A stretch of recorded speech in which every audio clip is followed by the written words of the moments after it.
Welcome to New England Lacrosse Journal's Chasing the Goal podcast, your destination for all things lacrosse. I'm your host, Kyle Devitt. Alongside me, Mr. Owen Hart. How's it going? What's up, man? Been a minute since you've been in studio, at least. Yeah, so we've been in studio, and since we did a podcast, let's be real. Yep. How you guys doing?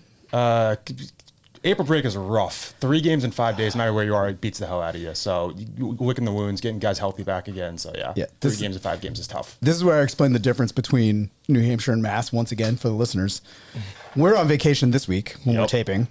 We have one practice because our entire field is getting sprayed with herbicides and pesticides, so we are not allowed to be on the field. And also, we only had 13 kids show up for the one practice, and we never schedule games during practice. During vacation week, because kids we know are just going to be gone. Yep. There's kids like, oh, I'm going to Aruba. I was like, sick. Sounds great. No spring break. Can't wait.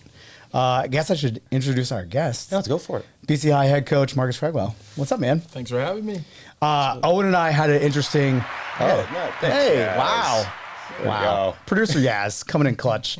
I was telling Owen, I was like, I think he hates me because I've covered all the championships, and every time I've had to ask him questions right after a very close loss, and he has this look in his eye like he's gonna murder me, but I'm not sure if that's personal or if it's just the moment. And I'm sure it's the moment. Like, you're an intense dude, and I get it, and because I'm clearly an intense dude, and I feel bad doing that. You got to do your job. I've done it for like doing it for college is funny because they are used to it. Yeah. But sometimes like with high school coaches, regardless of the moment, like, and I am one, so I understand it. The emotional impact of a game is so intense. And I feel like, and this isn't a slight or comparison to college versus high school, the connection you have with your players when they're younger, I feel is deeper. Is that something that you've experienced? Yeah, I would say you never forget your high school experience, right? Yeah. So when the seniors, when that's their last game, you know that as a coach, that's it, right? Yeah. And like, you know, they'll be reflected on that for the rest of their lives, right? Of what they could have done better. And I think as a coach, when you bring your team all the way to that moment, you just want them to put on the best performance, right?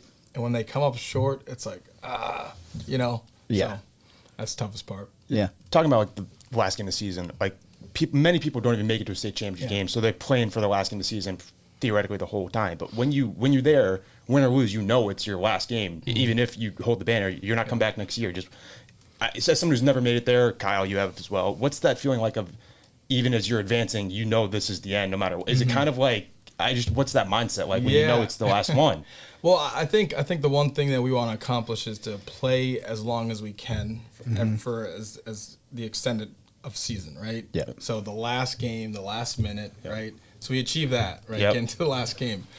But I think it's an awkward kind of silence when the last, you know, when the horn blows and the minute is over. It's just kind of like that's it, right? Yeah. When you're not on the winning side. Yep. And you know, it's just, you know, I'm sure the regret of all the things they could have done better comes in, and that's why they get so overwhelmed with emotions. But I think as a coach, you know, we've been in the championship Many times. couple of times, right, and lost to the same team. So, you know, that could really, you know, play some tricks on you. But I would say, you know, it's like the AFC. You know, matchups between the Jets and the Pats. We know each other so well that one little mistake, you know, the other team capitalizes on, and that kind of builds up and result. Yeah, as someone that's won and lost the state championship, I remember both equally. And which one? Oh, I resonates can't more? even watch the loss. I can't watch it. And the kids ask me about it all the time, and I'm like, dude, I don't know. At the end of the day, this is what I said. So the team the program has a history of winning, and I got there my second year. My first year, our goalie broke his leg trying to dunk a basketball in flip flops. I don't want to talk about it. We still got to the semis with our backup goalie who never played sports. Right? It's my greatest coaching accomplishment ever in my life. Is getting that kid ready to go to a semifinal. When we lost, I had the same reaction when we won. which is I didn't move, right? And when we lost, no one else moved. When we won, I saw everyone rush the field, and there's pictures of me, like, my hands on my head, like, did we just do it? I'm screaming. So I run the box. So I'm screaming. I didn't even realize there's 6 seconds left. He's trying to get in a senior that hasn't played all year. I was like, "What are you doing? No, we have to ice this game. We're only up by 2." I was like, "We're only up by 2." I'm screaming. He's like, "Coach," and he points. And I looked at it. I was like, didn't even see it. It was like blank. I looked at the scoreboard and didn't believe it. And then that happened. But the loss is we came back. And then our best attackman threw the ball away with a minute left, 40 seconds left. Yeah, I've all seen that. And I watched him do it, and I was going like this and I'm just the assistant, so I technically can't call timeouts, but I'm very loud, so they let me. Like, I talk to refs before games, some of them let me. I'm doing this, and I see the ball, and I go, that's it. And I'm like watching that's what I remember. Yeah. Is watching the ball. And then, like, everything is bad and everyone's crying and it's all terrible. I'm picking kids up and being like, get in the line. We have to shake hands. Like, we don't cry. We wait till after. Like, we get up and we go through. And that's the thing that, like, will always stick with me. Yeah. Because we did win the next year when we didn't deserve it. And that was the year we should have won. Right. It's the best team I've ever coached in my life. We should have won. We didn't. We played bad. We deserved to lose. Yeah. Right. And I've said this to you before, like, the famous thing I say to my kids, if we lose a game, I'm like, did we deserve to win? And ultimately, the answer is no, like 90% of the time. The other 10% is the hardest percent. But 90% of the time, you're like, did we deserve to win that? Did we win ground balls? Did we win faceoffs? Did we back up shots? Did we do all these other things that we preach constantly to the kids? And if the answer is no, then, like, why are you upset? Right. Yeah. You know, like, it's kind of a crappy thing to say, but, like, I get it too. Right? The hardest thing is tamping down the emotions, man. Like, that's got to be the hardest thing for everyone. I would say for us, that was probably 2023 championship. Yep.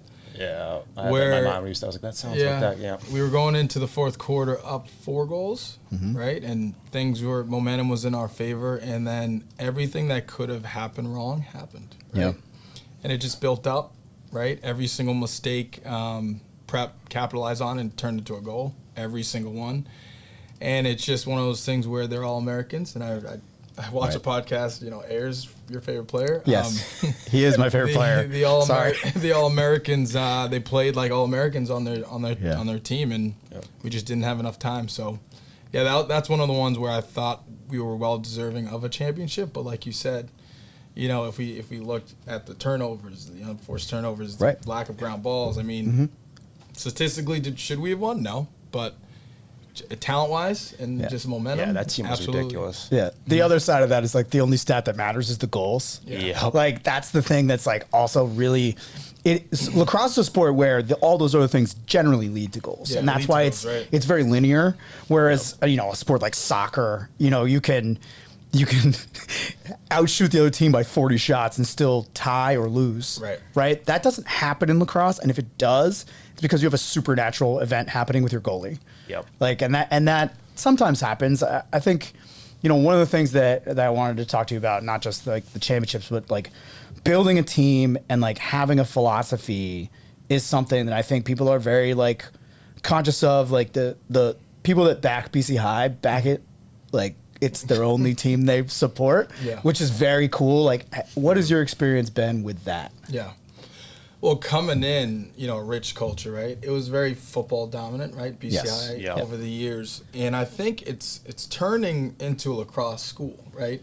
The 2018, team obviously cemented that championship. But I just think, and the one thing that I will say about BCI is the graduates that play in college play and have successful careers. Yeah. And I think that's, that philosophy of just like, you get in, you put in what you get out. Right, in terms of like, you put in the work. I guarantee you're gonna find success later in your career. And I think that, that philosophy, and I think when people go to BC High and go there, some kids do go there for lacrosse, right? And I think that's starting to be a trend. And, the level of competition, I mean, now you see the 6th, 7th, 8th grade teams just continue to grow. And it's just the attraction, right? And I think it helps that, you win games. It helps, right? Yeah. You get to the championship. It helps. But, we're super consistent. I mean, I always believe the quote, hard work beats talent when talent doesn't work hard. That is like a staple. You can ask my wife. I say it all the time. But, I believe that, right? And I think some of the games that we win in the playoffs is just, a lot of gritty plays, but also just gritty with talent, right? And because there was a lot more talented teams, and on paper than us in previous years, but we would come out with the win because we just continued to just grind it out. So yeah. Kyle, bear with me. I'm gonna go on an MA history lesson real quick. Just bear with me. I only got 5 years. I'm gonna be lost after 5. Before BCI, when you were at Wayland in 2018, you guys won the DCL in a league that, for people who don't know, has AB, Concord Carlisle, formerly LS. And you guys at the top, those were the heavy hitters, and you guys came up at Wayland, a team that is now D4, and won that league. I mean, just talk about what that was like. Like that's like if like a team other than the Pats won the AFC East in like the 2010s. No offense to Wayland, it just was like it just wouldn't see it to the edge. What was that? What was that season like? You guys had a lot of special players on that team, and just and some crazy endings too. Yeah, that was wild. 2018 was a special season, right? Yeah. That was kind of that season was a accumulation of what I built previously of when I was at Wayland, right? Yep. That was the year of I'm like, they get it. We're going to go. I mean, we had, Kyle Camphausen went to Wesleyan. Yep. Mikey Lampert was stud at Denver. Yep. Just a loaded class of just like, we took down LS that year. Mikey Lampert had 9 assists, right? We haven't been LS since, I don't even know, like the 80s or something like that, something crazy. And we won the DCL large and, we lost to CC in triple overtime, right? I will remember the play as well, but I would just say, Wayland was, off to the future was bright, right? Basically. But obviously I couldn't pass the opportunity to, be the head coach of BC High. But, I'm sad to see where it is now, and I hope the coach is, bringing it back. But, I do have a philosophy, and I hope you guys ask me about the MIA with the Catholics versus the publics. I got my, I have to say because I came from the DCL. And I know the history, but that year was super special. Yeah, it was a crazy team. And we just came up short, and I feel like if we got past CC, we would definitely win that championship. Yep. So. Yeah, it's interesting. Like, I will say, I have voted for Carter Rice for SSDM on the first team every single year. Yeah, good. Every single year. Deserves it. Every single, and he's awesome. One of my really good friends, who's been on the podcast, Ryan Como, he is like a huge Syracuse fan. He went to RIT, and he's like, "Who's this Carter Rice guy?" I'm like, "Well, I think they're gonna play him at D-mid, but like he's gonna make some plays, dude. Watch." And he's like, now he loves him. Yeah, like that's his favorite player on Syracuse of all teams. That's his favorite player. The D-mid. So I'm out there exposing people to some of my minute knowledge of MIAA. I think one of the things that's interesting about MIAA, as we were talking before. The Catholics versus everyone else. And there's these people that are very passionate about it, and I'm not going to underwrite them or discount them or their views. I always have this pitch, and I'm going to make it. I made it pre-pod, and I didn't get the reaction I wanted, so I'm going to do it on the podcast. What if all the big Catholic schools, big Catholic programs for just lacrosse, I don't care about any other sports. This is the argument everyone throws back at me. Well, we can't do that because of football. I don't, listen, you do whatever you want for those. I don't care, okay? Just lacrosse, because the level is different. Absolutely. It is. I'm not saying you to confirm this, but watching it with my own eyes, I'm like, oh, yeah, that's very much a high level of high school lacrosse. Why don't they all just play each other for a super championship? Super Catholic, call it Super Catholic. How far out can hashtag Super Catholic? Like who can be involved though? Every New England. Just New England. Just New England. Is there enough of talent? Sure. That didn't sound confident. Listen, well, I only say it because I'm sick of watching BG win championships. No And there offense. it is. Sorry, Coach Cameron's. I apologize. It is. Yeah, no, They're both coaching. it so just sounds Coach funny. Cameron's.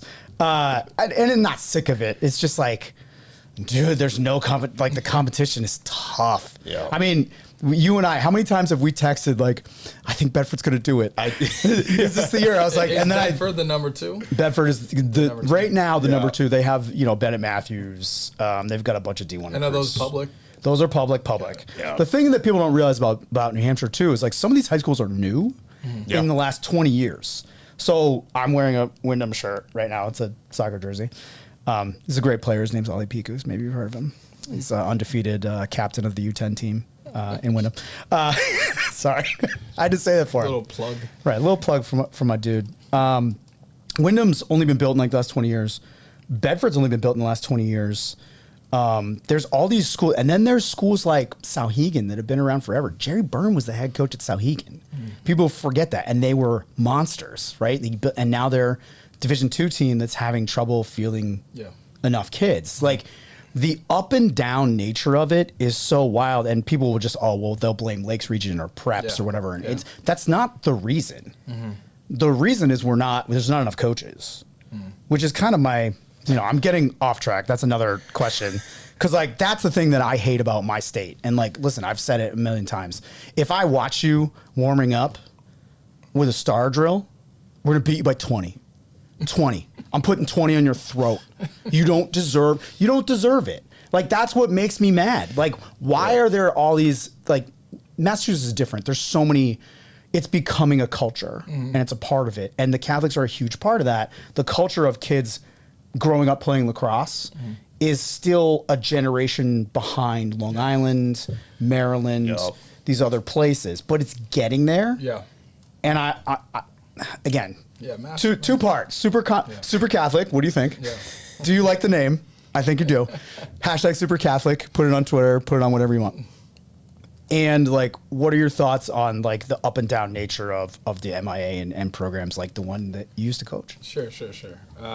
Super Catholic. I mean, if there's enough talent, enough teams, I'm all for it. Maybe we expand a little bit and invite. Yeah, get a couple. How far out can you get? You can maybe get a few New York. New York doesn't have them. That would be pretty good. How far? Oh, I don't know. Yeah. Yeah. Are we bringing New York in? Because then we're done. That's different. Yeah. Because then we're dead. Yeah. Maybe not. No, So- there's some good teams. So I would say this: the history of lacrosse. Right. I was at Wayland from like I think 2013 to 2018. Yeah, it was last year. Right. Yeah. 5 years. Yeah. And in those 5 years, LS had their run. Right. Right. Where they were just winning every title. Yeah. I got smoked 18-3 with a decent team from LS. Right. I had dogs on that team. Right. They won like three or two to 4 out of 6 championships. years, I think, in the 2010s. Right. And then AB snuck in one in 2015. Yep. Right. And then, I mean, Duxbury in the past was With Duxbury. Yep.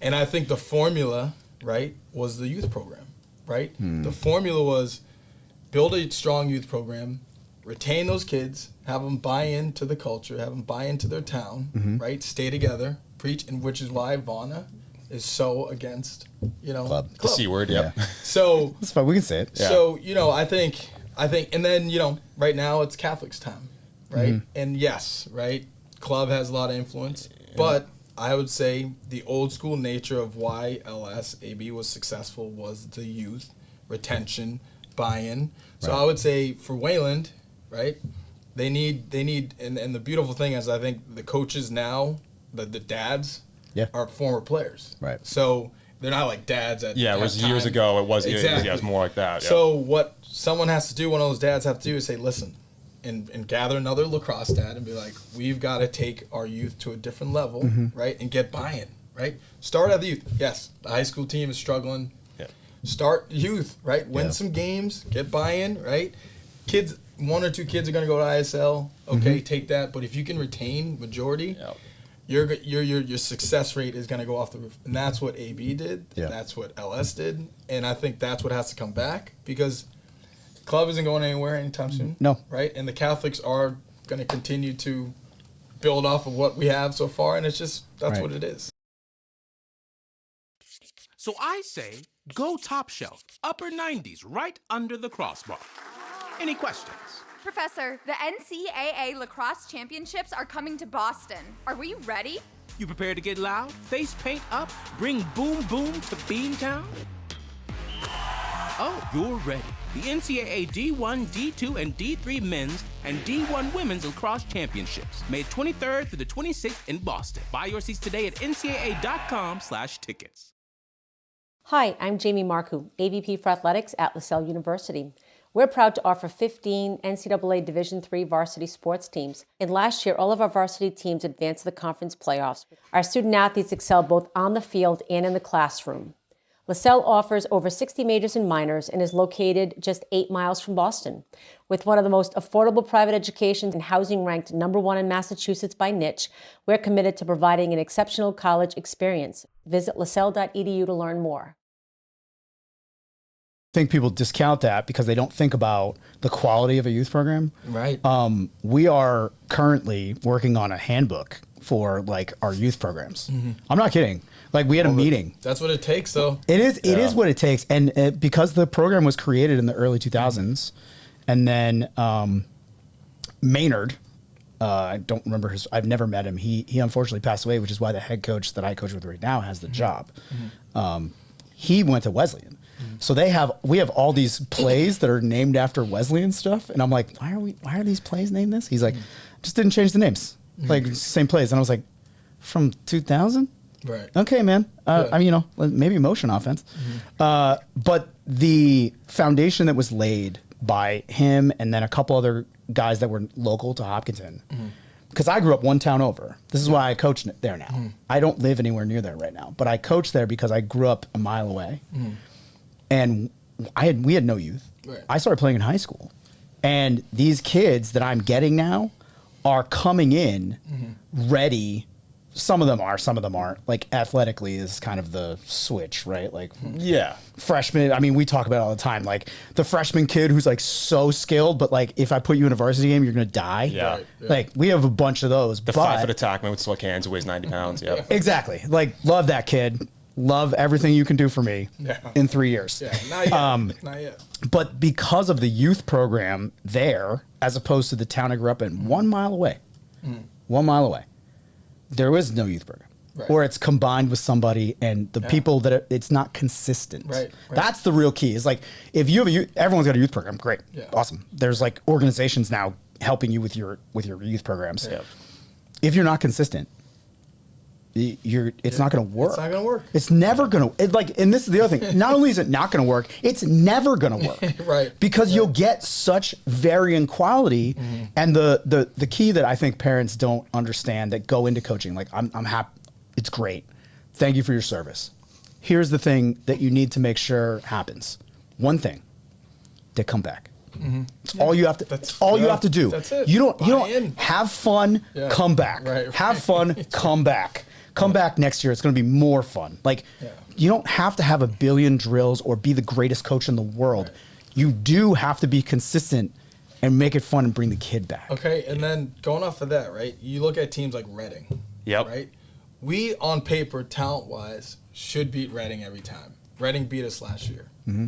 It's because of their strong youth roots, and they're prideful and they're a town with tradition.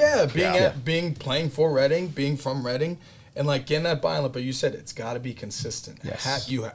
And like you said, come on back, just come back. Yes. That's all you're asking is come back. Yeah. You know, you're not asking for a lot. And there's barrier to entry. There's cost of equipment. There's cost of the program and all that stuff. Yep. And I'm going to youth games and I'm like U10 games. I coached U10 all winter in a box league, and I'm like, why do you have this helmet? Yeah. This helmet does not fit you. Like, why do you have this helmet? And the kid's like, oh, my dad got it. I got it for a club. I'm like, can you get a helmet that fits you next year? Maybe it's cheaper. You're smaller.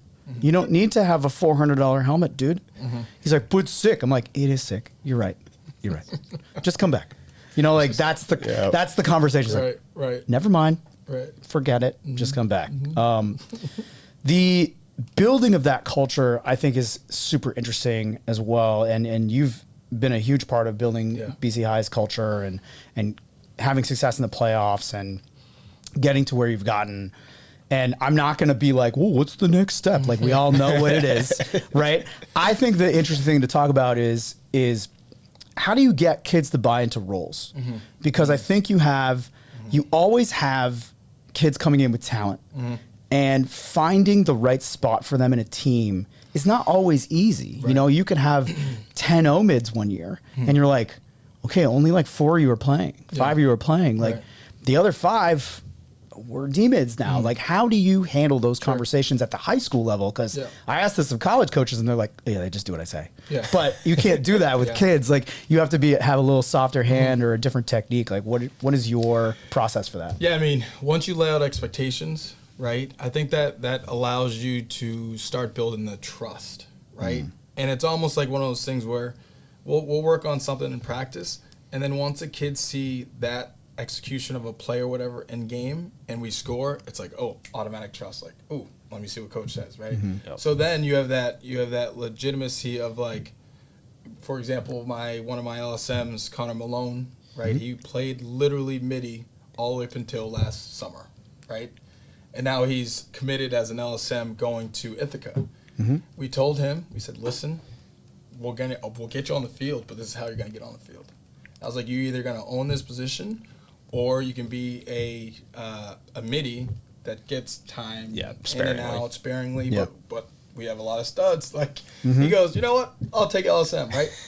And he just leaned into it last year, got committed in the summer. Now he's an LSM. But I think, you know, building that trust in the beginning, but also the expectation. Like, everyone wants, you know, kids at this age, right, high school boys, they want order. They need order. They don't want it. They need order. Yeah, right? They need it. And with order comes discipline, right? But then you start building this normal trust factor of just like, okay, you know, I did get better. Okay, what does coach have for me now, right? So I try to build that in with each kid, and I think it's important to have the good coaching staff around you as well. And it was God-given that my assistant coach played at Lemoyne, was part of those championships. Coaches teach at BCI, so he kind of like, I was like, whoa. So, you know, and he's able to build that relationship off the field with the kids in the classroom. So that's another level of trust. So, you know, I really think our kids trust our direction. And, you know, and I think our success rate is predicated off of all that stuff we build. And they're like, you know what, we're winning, it's working, let's go. So, and it helps to win, but I think, you know, building that foundation and having them just buy in and be like, coach, wherever you need me, you know, so. It's the ultimate salve for anything is winning. Yeah. It really is. Cures all, as the old adage. Like, it also, the kids don't question you as much. Like, we'll do stuff in practice and I'll be like, hey, this is our play we're doing. Do you understand it? And everyone just goes blank stare. And I'm like, okay, we're going to walk through it. We're going to walk through it every day for 2 weeks. And then we're going to put you in. And if you don't know it, you can't go in again. And they'd just be like, okay, we're going to run this for JV. I was like, yes. So get ready. And they'd be like, oh no. I see the fear. Yeah. Like, I can actually smell it before I see it. I'm just like, oh, you're scared today. But that's where the magic happens as a coach, I think. Like, that's where you strive for that. Right? Like, tell the story about your goalie and your attackman being a defenseman. What? Oh, yeah. This is so great. Yeah, I was saying to Kyle, this is JV. For JV, you play anything I say. Like, varsity is more your story. No question. JV is like, you want to get on the field, you midi, D, this, that, and other. And I have my attackman, I have a close defenseman. He's a 6-foot lefty. You're playing attack now. He scored 4 goals on a game. Like, well, now you're an attackman now. Sorry, you're not going to pull the rest of the season. And then I had a goalie gone for April break, 2 middies. They're like, can I run out of the cage and go try to score a goalie? I'm like, no, you cannot. No, you cannot. Try to do that. At least they asked you and didn't just do it. They didn't just do it. But I just, like, the kids, I'm not that you have this problem. Whenever kids are playing goal for the first time, they want to run out with the ball. They want to go back into the normal position with the lacrosse, with the goalie stick. You said something a couple minutes ago that the age-old adage of talent on paper and how you could just out-talent a lot of teams, but you know, once June hits, you can't do that when you go up against guys like Prep, LS. And how hard is it for you guys, have people that are so gifted to say you can't just rely on this? You can actually be to get them to buy into systems instead of skill. Yeah. I would say they got to realize, like, their opponents have the same talent. Like, at the 7, that's why talent at that level doesn't really move the needle. Whereas it's the ground balls, it's the 50-50 opportunities, right? It's making the goalie move from pipe to pipe because you're going against maybe an All-American goalie, right? So you can't just shoot hard, right? That doesn't work. So I think it's the little things that add up in a game. And I mean, the reason why I would say we lost to prep in overtime was discipline, right? And that has nothing to do with it has to do with the game, but it doesn't have to do with fundamentals of the game, right? Yep. Whereas if the team that's more disciplined is going to win that game, and that's what it was. So I would say at that level, that's, it's in the intangibles, right? It's not the stuff that's actually on the field. It's like, are we executing our plan, right? Yeah. Are we getting away from our plan, right? So, and those things will add up against a really good team that I always say every little mistake is a goal against. Yeah. And if you have that mentality, you'll tighten up. How do you? Again, I'm not being anti-club. This is just a real question I'm asking you. How do you fight the kids' urge to like post every highlight on social media and like be like, I'm getting recruited here. I want to do this. I want to do that. I want to do this. I want to do that.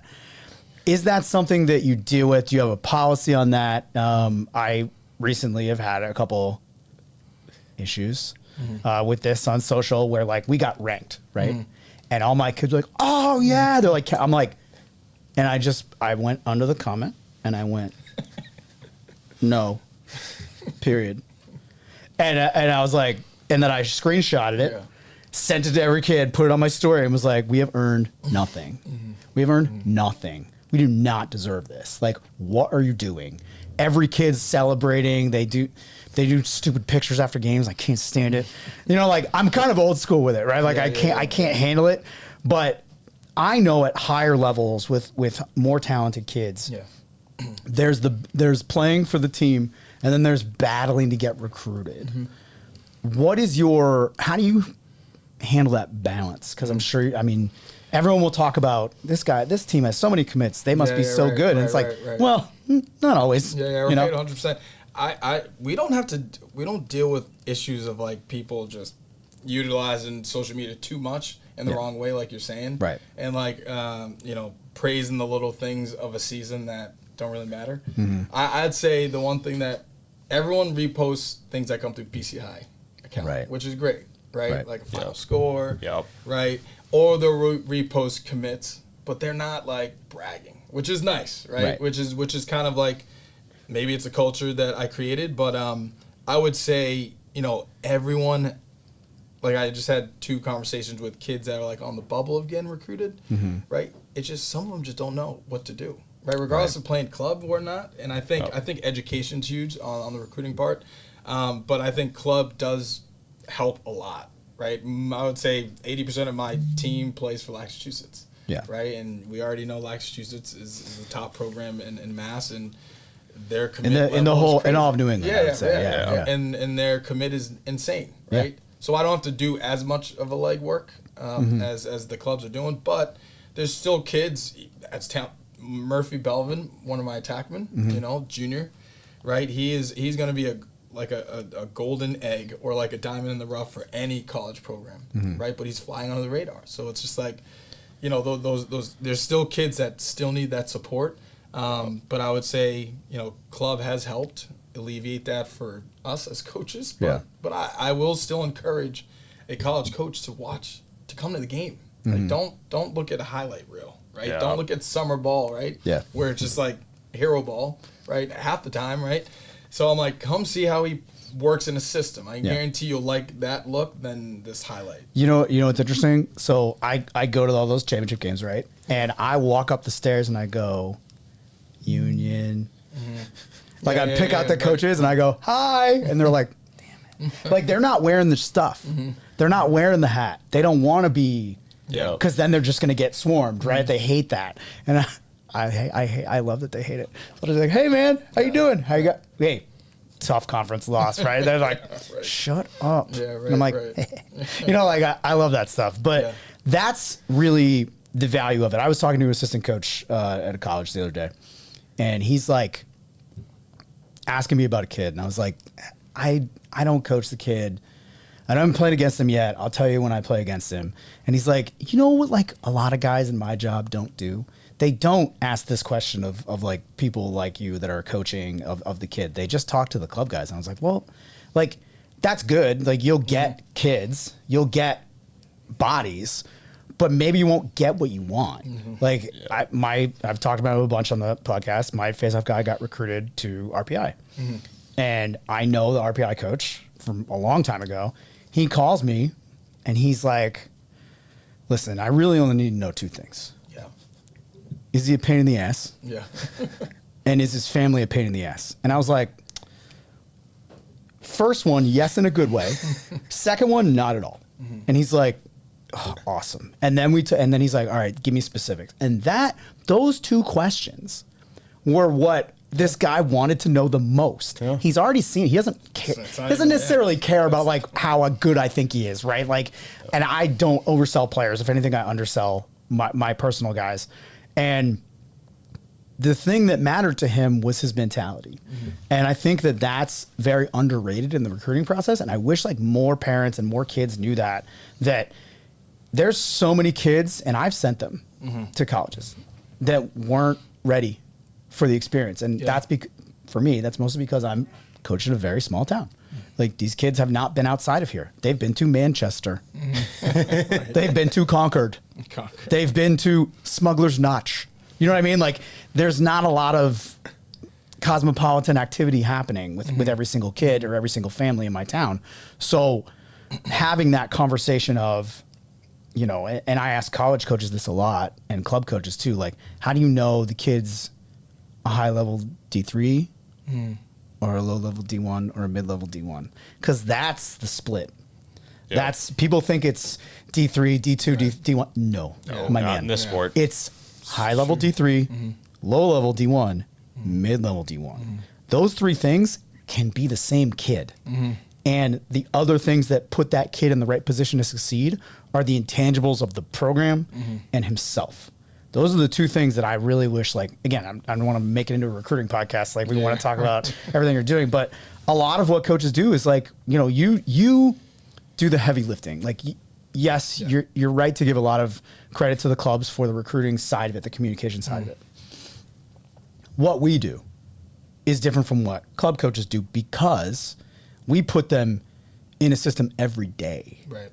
Every day you're with us. You're not practicing once a week. Right. You're not going to a tournament where you're either getting waxed or waxing your first game.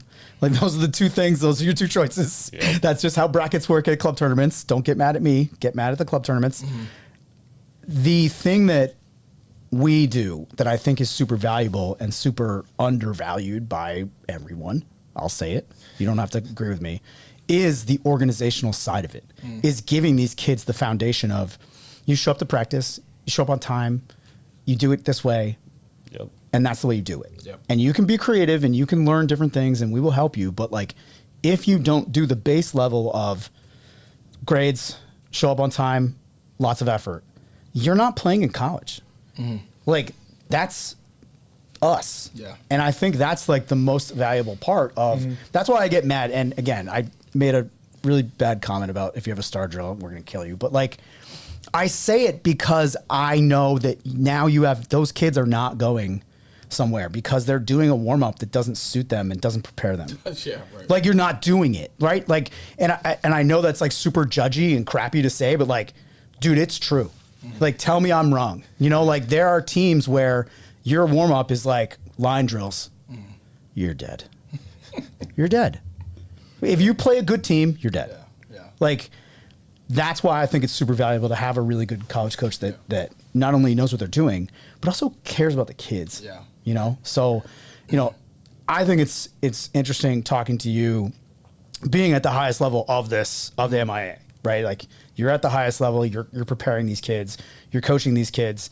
You're super fiery on the sideline, which I admire and also am a kindred spirit with. Couple times. Well, like, no, in a good way, you know, like you're fiery, like you're fired up, like you're ready to go. You're always intense, and that's awesome. How did you develop that style of coaching? You know what I mean? Because like, that doesn't always play. Right. That's a good question. I think since I've coached at every single level, youth all the way to high school, I've kind of tapped into the psyche of the boys, right? Yeah. And what developmentally what they need at every level, right? Like the level I'm at right now, there's high expectations, right? There's high expectation from the parents, high expectation from the school, right? And high expectation from the kids to the coach staff. So, I've got to deliver that, assertiveness and kind of direction, but also I have that approachability as well. I mean, you could ask any one of my kids, right? I could flip it on and off, but I think they respect both ways, right? And I always say, like, a coach that's always buddy-buddy with kids, that's not going to fly, right? Because the respect level isn't going to be there. Yep. But if you can develop that balance when they know how to switch it on and off, right? Right minute practice ends, let's talk. How's school? Well, you know what I mean? And then game time, I always say, minute your toe touches that turf, mentality changes, right? Yeah. And me as a coach, same thing, right? But being able to have that and have them know what to expect, so that when I am assertive during games, they know it's a level of investment, right? Right. I'm investing in you getting better, and this is how you're going to get better. But if I'm like, oh yeah, don't worry about it, then the bad habits continue to roll, right? And I hold everyone accountable. Like my top Nick Emsing, my top shooter, right? Held him accountable, right? And he understands, and we can move on, right? So I think that's what I've developed over the years of like, okay, and then youth, right? Make it fun, right? But get better, right? Right. And let them know when you're disappointed in an outcome of a game, right? I was disappointed in the ground balls. We should have won the ground balls. Keep it light, right?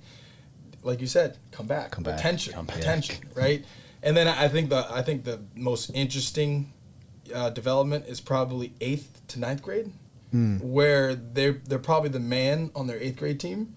Then they get to 9th grade and it's like, whoa, right? Yeah. People grow, right? Level of talent gets a little better. So I think that development right there is almost one of those things where you can't push too hard because they'll be like, I can't do it, I'm out, right? Or you can say, you have a lot of potential, right? This is how I'm going to get you to the next level.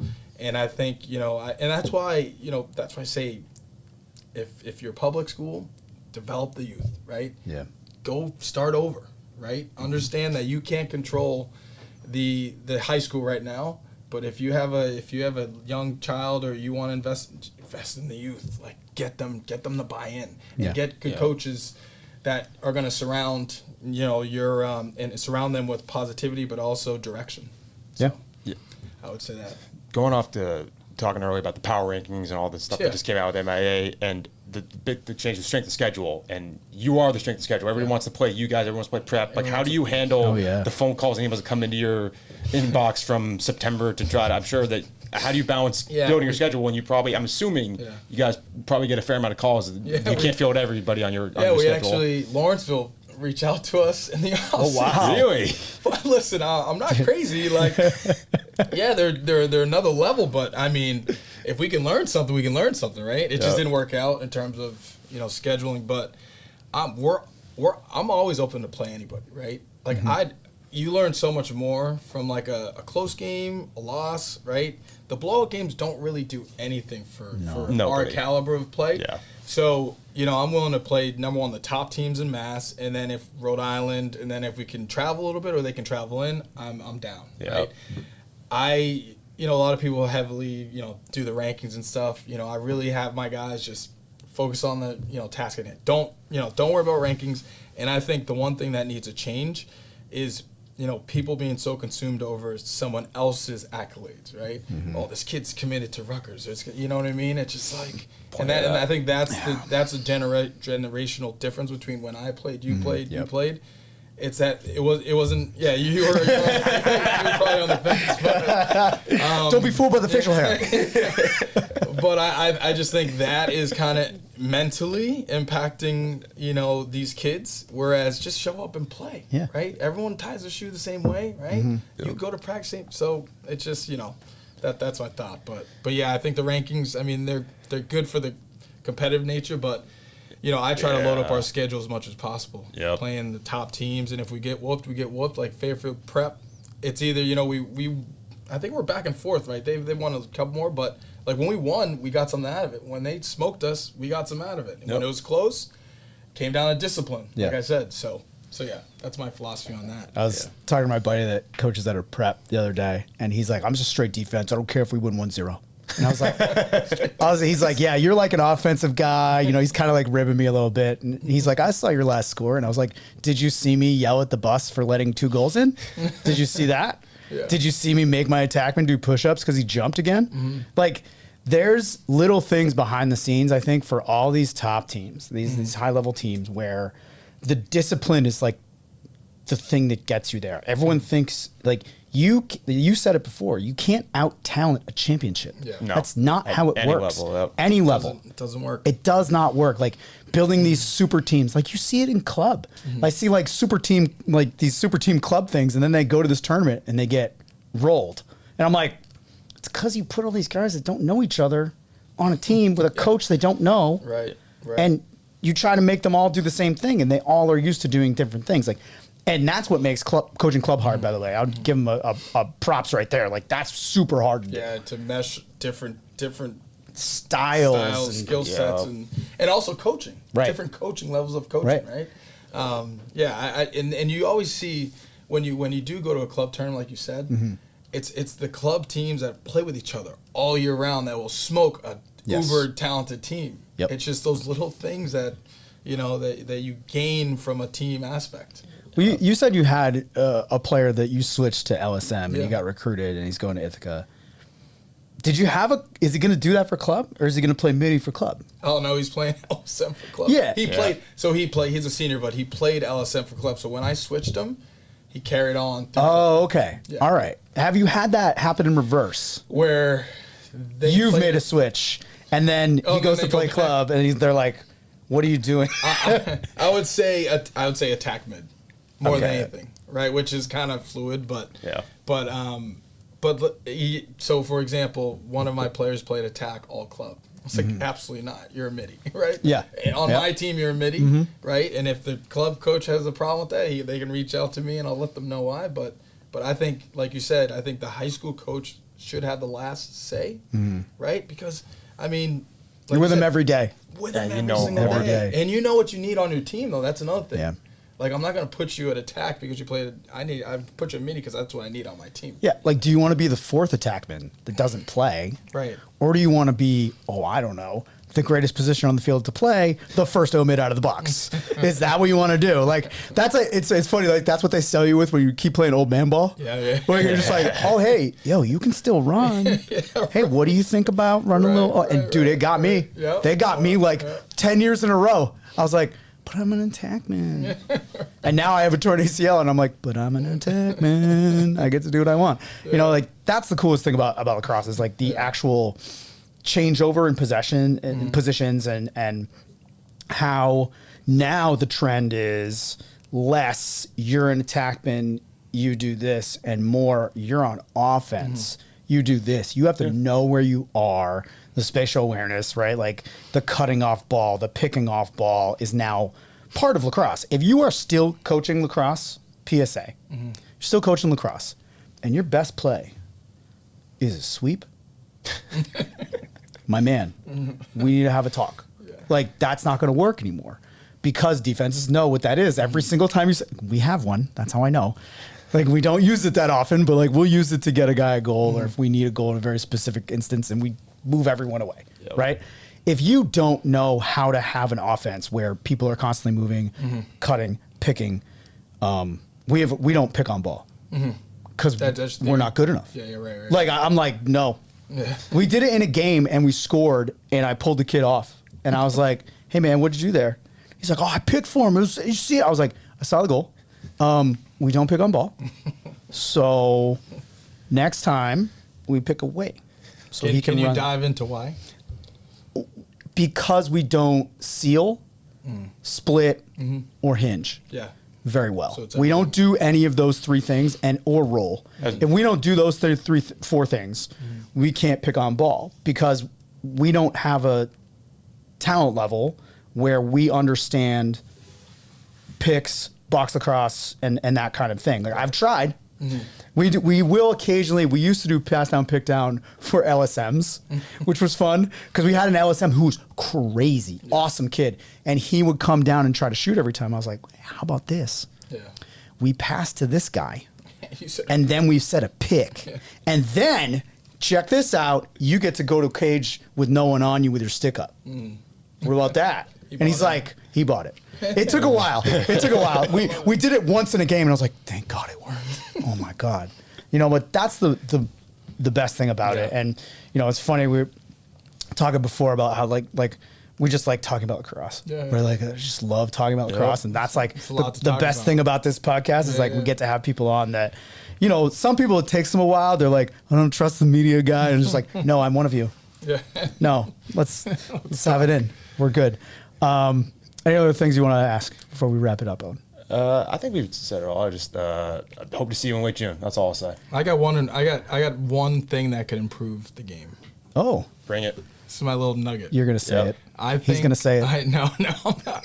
I think the refs should all have a huddle and review their film. Wow. I'm gonna drop that. Yeah. I haven't not heard that. I'll say that's the first one I've heard that one. I like it. I will add to that. Refs should have 40 times. Well, sure. Yeah. You need to move more than 10 yards, sir. Yeah, right. Thank you. That's true. I have different refs than you. I have different refs than you. Yeah. Beggars can't be choosers. Yeah. You know what I mean? But that's going to do it for this episode. Well, I appreciate it. Thank you so much for coming on. Absolutely. Yeah, we like to make it roll. And thanks again for listening to New England Lacrosse Journal's Chasing the Goal podcast. For Owen Hart, I'm Kyle Devitt. See you next time.